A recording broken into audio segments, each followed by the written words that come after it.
scène lui rappelle qu'elle est sa fiancée. Embarrassée, la jeune fille tente de s'enfuir mais se cogne la tête contre un arbre et tombe sur un homme en fauteuil roulant.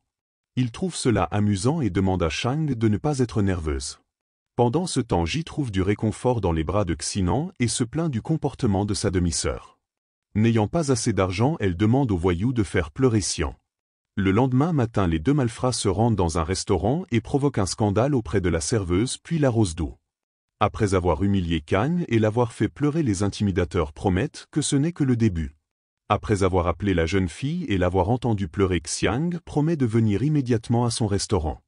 Une fois sur place, l'homme emmène Zhang chez lui pour qu'elle puisse se calmer et faire le ménage. Un peu plus tard, il offre à la jeune fille une robe blanche comme neige et l'invite à dîner. Xian demande à Zhang de l'appeler par son prénom, mais elle est trop gênée car elle a un profond respect pour lui. Le père de Xiang voit sa maîtresse bien qu'il ait juré de ne pas le faire. Zhang propose de divorcer et d'obtenir une part des affaires familiales de sa femme, mais cela est impossible car son père l'a forcé à signer un contrat prénuptial défavorable. La nuit, un homme se faufile dans la chambre de sa femme pour effectuer une fouille. Mais on le remarque en train de sortir. De la situation, le père prétend qu'il veille la nuit et lit des livres. Le lendemain matin, peu avant de rencontrer Xian, la jeune fille trouve un petit chaton et décide de l'emmener avec elle. L'homme est choqué lorsqu'il voit le chaton mais n'admet pas qu'il est allergique aux animaux. Xiang ne peut pas ramener le chaton à la maison car la mère n'aime pas les animaux. Sen accepte de l'accueillir et l'aide à choisir un nom car il aime la fille et est prêt à tout pour elle. Un peu plus tard, la jeune fille suit une formation d'arts martiaux pour apprendre à se défendre. Elle retourne au restaurant où elle est abordée par les mêmes voyous. Sans douter de sa force, Xian répond hardiment aux hommes puis les bête les chassant du restaurant une fois pour toutes. Il soigne les blessures de la jeune fille et lui propose de la laisser passer la nuit avec lui. Elle refuse mais l'homme ne la lâche pas et la ramène chez lui. Le couple s'embrasse après quoi l'homme d'affaires insiste pour que Xian passe la nuit chez lui car il n'y a pas d'assistant disponible pour la ramener chez elle. Ainsi la jeune fille reste chez Sin pendant que lui et Shou trouvent les intimidateurs qui ont été payés non seulement par Xanshin mais aussi par Ji. En voyant l'homme riche en fauteuil roulant, Ji promet de payer généreusement les intimidateurs pour le battre. De retour chez lui, Sen se couche dans le même lit que Xiang. Cela embarrasse grandement la jeune fille, mais l'homme ne la laisse pas quitter le lit, affirmant qu'elle est sa future épouse et qu'ils doivent coucher ensemble.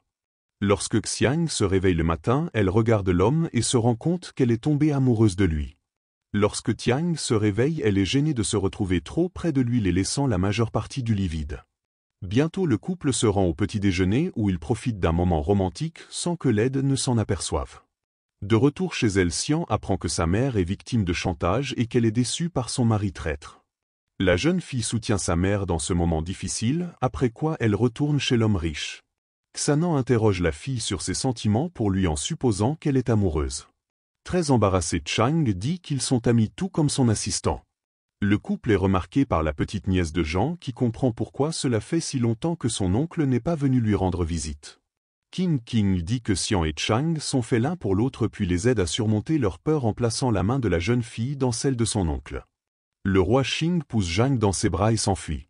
Sen invite Chang à une fête d'affaires et lui demande de l'accompagner comme s'ils formaient un couple. Elle aimerait pouvoir refuser mais ne peut pas le faire car elle doit réaliser tous les souhaits de l'homme en échange d'un devoir de sauvetage. Pendant ce temps, son père et sa maîtresse rêvent de voler sa femme en compagnie de son père pour commencer à vivre une vie riche sans sa femme mal aimée et son adoption. Chang rentre chez elle et dit à ses parents que Xian l'a frappée. Voulant obtenir justice, le père rentre chez lui et exige que la fille adoptive s'excuse auprès de sa demi-sœur. Xian se défend ne considérant pas l'homme comme son père et il essaie de la frapper pour sa désobéissance. Cependant la mère défend sa fille suggérant à son mari de divorcer et de s'oublier une fois pour toutes. Craignant de perdre l'accès à l'argent de la famille de sa femme, l'homme refuse de divorcer et lui demande pardon pour son caractère colérique. Malgré les remords de Kim Yoon ne croit pas son mari et insiste pour divorcer. Jean et sa mère rencontrent un avocat pour résoudre le divorce imminent. Yoon souhaite auditer l'entreprise et fait appel à l'aide d'un vieil ami de la famille. Cependant il travaille pour Yoon Min et l'informe des projets de sa femme. Peu de temps après, Chang se retrouve dans un parking souterrain et remarque que quelqu'un la suit. La jeune fille tente de s'enfuir alors qu'elle est soudainement tirée par derrière par quelqu'un sur son épaule. En supposant qu'il s'agisse d'un maniaque, elle essaie de se défendre mais il s'avère qu'il s'agit de Si et de son assistant. L'homme d'affaires a organisé une surprise pour la jeune fille et l'emmène dans une boutique où elle pourra choisir